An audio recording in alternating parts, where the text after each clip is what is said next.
Akkam jirtu kabajamoota fi jaalatamtoota hordoftoota biiftuu Oromoo bakkuma jirtanitti nageenyi keenya kan kabajaatiif kan jaalalaa isin hagaa isin jennetti aansun oduu sa'a kana qabannee dhiyaannee jirra. Hanga dhuma sagantaa kanaatti nu wajji turaan immoo affeerraa kenna. Kun biiftuu Oromoodha keessani laayik sheer godhuu hin dagatina. Akkasumas gama maatii chaanala kanaa warreen dhufin sabiskiraayib godhuudhaan gara maatii chaanala kanaa dhufuudhaan oduu wayitaawaa kan biyya keessatiif kan biyya alaa argachuudhaan itti boharan affeerraa kenna affeeramtanii jirtu gara maatii chaanala kanaa makamaa. Kallatti mangara oduu amma qabadheetti yeroo dabru magaalaa Shaggar kutaa magaalaa Furriitti namoonni daa'ima ukkaamsuun ugguranii miliyoona 3 itti gaafatan to'annaa jala ooluun murteen itti kennamee jira. Dabalata oduu kanaa qabna.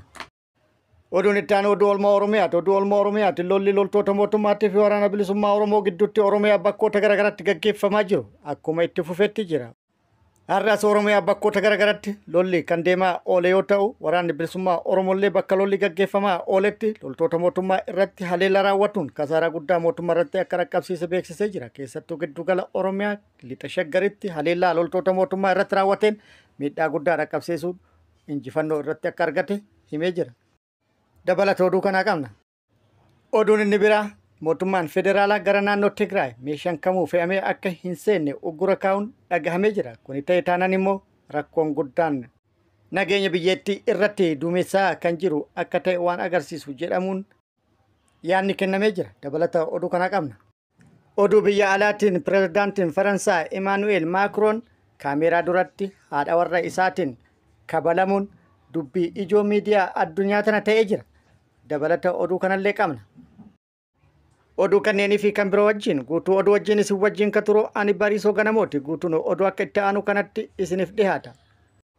Magaalaa Shaggaritti namoonni daa'ima butanii birrii miliyoona 3 fudhatan qabamanii jiru. Magaalaa Shaggar kutaa magaalaa Furiitti daa'ima ganna 9 maqaan isaa Muhammad Qaasim jedhamu namoota lama kan maqaan isaanii Seyfaddiin Shifaa fi Daani'eel Geetuu jedhamaniin butamee ture.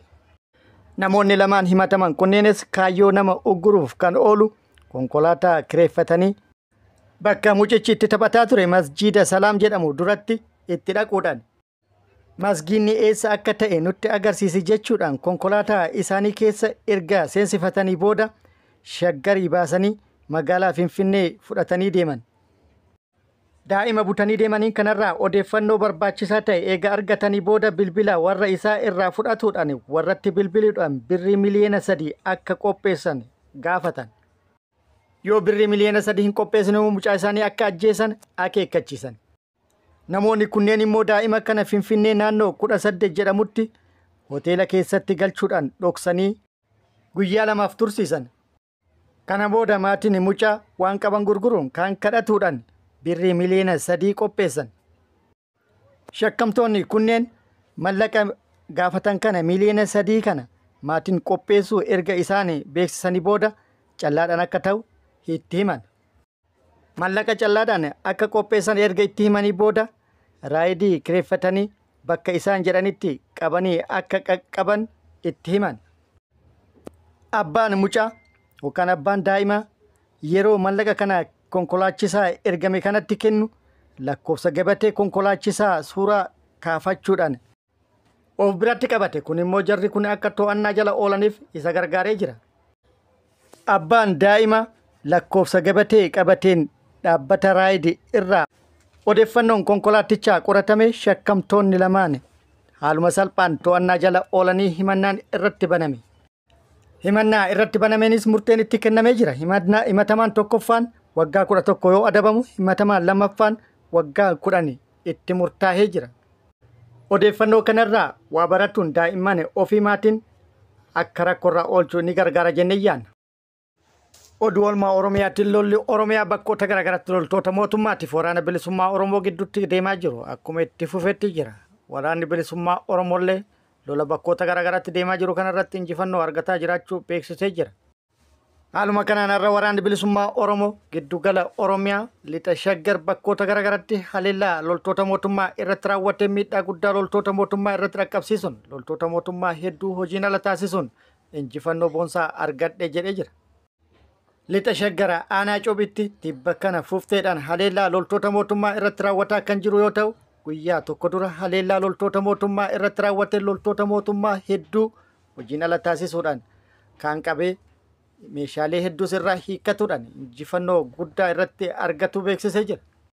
Har'as achuma aanaa Cobitti humna guddaa waraana mootummaa kan mootummaan opereeshinii gaggeessuuf achitti gadi naqe waraanni bilisummaa Oromoo haleellaa irratti raawwatee lola sa'aa gabaabaa keessatti loltoota mootummaa hedduu addunyaa kanarraa godaansisee hedduu madoodhaan adabee kan harkaan qabes baay'ee akka ta'e waraanni bilisummaa Oromoo beeksisee jira. Lola bakka tokkotti gaggeeffamaa ture irratti kan hirmaatan loltoonni 250 kan hafan muraasa akka ta'e booji'amaan tokko haasaa taasiseen ibsee jira. Akkasumas meeshaaleen waraanaa hedduun kan hiikkataman akka ta'e waraanni bilisummaa Oromoo beeksisee jira. Xiqqarraa hanga guddaatti hiikkatuudhaan mooraa qabsoo waraana bilisummaa Oromootiif galii taasise jedhee jira. AKM'n qofti 50 ol kan taane akka ta'ee fi kan biroollee hedduudha. Dabalata oduu kana yeroo itti aanutti qabannee kan dhufnu ta'a. Humnoonni waraana mootummaa dhukaasa walirratti banuudhaan haleellaa walirratti raawwataniin wal miidhuun dhagahamee jira. Kibba Oromiyaa Gujii lixatti farra riphee lolaa jechuudhaan mootummaan mooraa waraanaatti galche haleellaa walirratti raawwatuun lubbuu wal galaafattee kun immoo madoodhaan wal adabdee jirti jedhamee jira.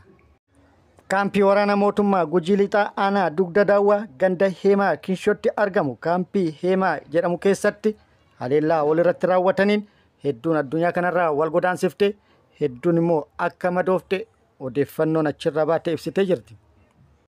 Oduun itti aanu kun oduu ammeedha. Mootummaan federaalaa gara naannoo Tigraay meeshaan kamiyyuu akka hin seenne oggura kaa'uun dhagahamee jira. Kana dura yeroo lola kaabaa mootummaan federaalaa naannoo Tigraayitti marsuudhaan Eertiraan walii tumsuudhaan midhaan nyaataatii fi meeshaaleen garaagaraa gara naannoo Tigraayitti akka hin galle ittisaa ture. Yeroo sanitti beelli akka hama uummata miidhee ture. Ammas haaluma wal fakkaatuun meeshaales ta'ee midhaanis gara naannoo Tigraayitti akka hin seenne oggurri kaa'amee jira. Kan fe'amee garas geejjibamaa jirus daangaa osoo hin ce'in gamanumatti akka dhaabbate odeeffannoon jettu nu geettee jirti. Kun immoo haala nageenya kaaba biyyattiitii fi akkasumas naannoo Tigraay fi mootummaa federaalaa gidduu jiru kan wal xaxaa taasisuu fi rakkoo nageenya guddaa ta'uu danda'u akka ta'e tilmaamamee jira. Tarkaanfiin mootummaan fudhate kun immoo naannoo Tigraay duruu balbala barattee dhaabbataa jirtu gara Eertiraatti waan ceesisu fakkaata. Hundumaafuu naannoon Tigraay durseetu yookaan TPLF durseetu dhimma kana beekkatee jira. Pireezidaantiin Faransaay Emmanuel Macron kaameeraa duratti haadha mana warra isaatiin kabalamee jira. Pireezidaantiin Faransaay Emmanuel Macron ganna 47 haati mana warra isa Bright ganna 72 daawwannaadhaaf buufata xayyaara magaalaa guddoo Vietnam Hanoi yeroo dhaqqabanitti akkasumas xayyaararraa bu'uuf yeroo jedhanitti wanti gidduu isaanitti uumame yookaan immoo isaan mudatee ijoo dubbii miidiyaa addunyaa ta'ee jira. Yeroo pireezidaantichi xayyaararraa bu'uuf jedhutti harki darbaa kaballaa makate kaameeraa duratti fuula isaa irratti mul'atee jira. Pireezidaantichi garuu akka waan homuu hin uumaminitti xayyaararraa bu'uuf deemee jira. Kuni kan ta'e dilbata galgala yeroo xayyaararraa bu'anitti haleellaa kana haati warra isaa kan irratti raawwatte garuu inni akka waan homuu hin raawwatanitti harka ol qabuudhaan eegas immoo isii harka qabuudhaan yaalus isiin harka qabannaa didduus wal maddii deemuudhaan xayyaaricharraa bu'anii jiru. Inni akka waan homuu hin uumaminitti yaadus erga viidiyoon kun gadhiifamee booda immoo wal dhabdeen gidduu isaanii akka jiru hubatamee jira.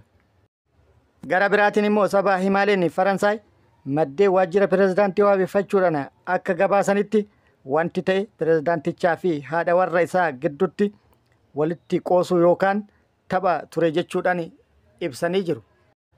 Akkasumas pireezidaanti Makaroonis mudannoon ture wal dhabdeedha kan jedhu waakkachuudhaan tapha maatii akka ta'e dubbatanii jiru. Walumaa galatti mudannoon ture gabaabumatti miidiyaalee addunyaa tana waccisiisee jira. Oduun kun argannoo haaraa wal qabata. Saayintistoonni pilaaneetii haaraa arganne jedhanii jiru. Pilaaneetiin haaraan argatan kunis Pulutoo irraa fageenya irratti kan argamtu akka ta'etis himanii jiru. Pilaaneetiin tun aduurraallee fagaattee kan argamtu yoo ta'u aduurraa fagaattee argamuu isirraa kan ka'e cabbiidhaan uffifamtee kan jirtu akka taates himanii jiru. Fageenya irra jiraachuu isii irraa kan ka'e aduu naanna'uudhaaf waggaa 25 itti fudhata jedhanii jiru. Pilaanetiin haaraan tun yeroodhaaf kan moggaafamte 2017 OF 201 jedhamuun akka ta'es eeranii jiru. Kabajamoota fi jaalatamtoota hordoftoota biiftuu oduu namaaf qabadde kana hanga ammaa kana guutuu oduu wajjin isin wajjin ka ture ani Bariisoo Ganamooti. Hanga yeroo itti aanutti deebinee wal agarrutti nageenyi Rabbi isiniif haa baay'atu. Nagatti nu turan hawwii kenna. Nagatti nu tura.